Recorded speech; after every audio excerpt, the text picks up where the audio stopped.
Alors nous allons voir comment une translation peut réduire le domaine d'étude d'une courbe paramétrique. Nous allons voir ça sur un exemple. Alors, exemple.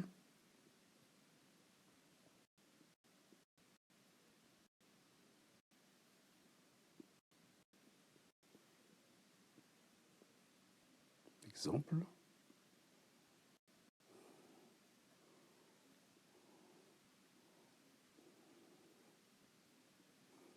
Exemple.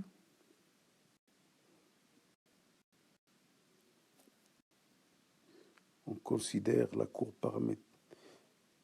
paramétrée x de t qui est égale à t moins 3 demi de sinus de t. Y de t égale 1 moins 3 demi de cosinus de t. Alors, le domaine de définition de définition est R.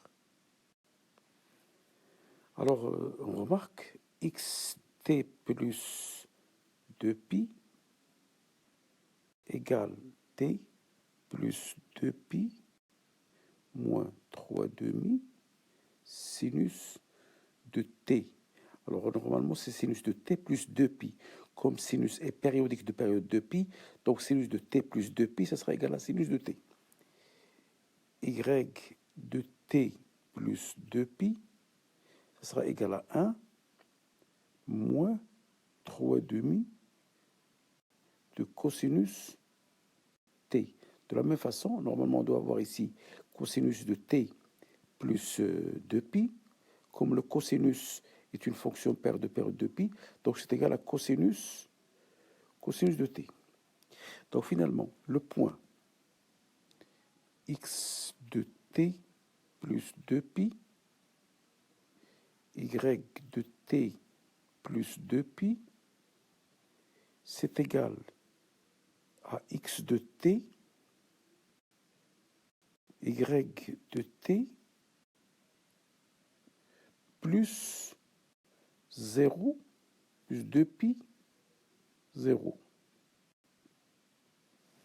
Donc finalement, ça c'est le point OM' égal à OM plus le vecteur U. Donc on déduit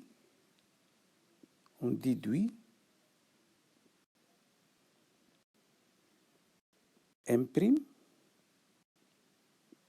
de coordonnées x de t plus 2pi, y de t plus 2pi, à partir de x de t, y de t, par une translation, par une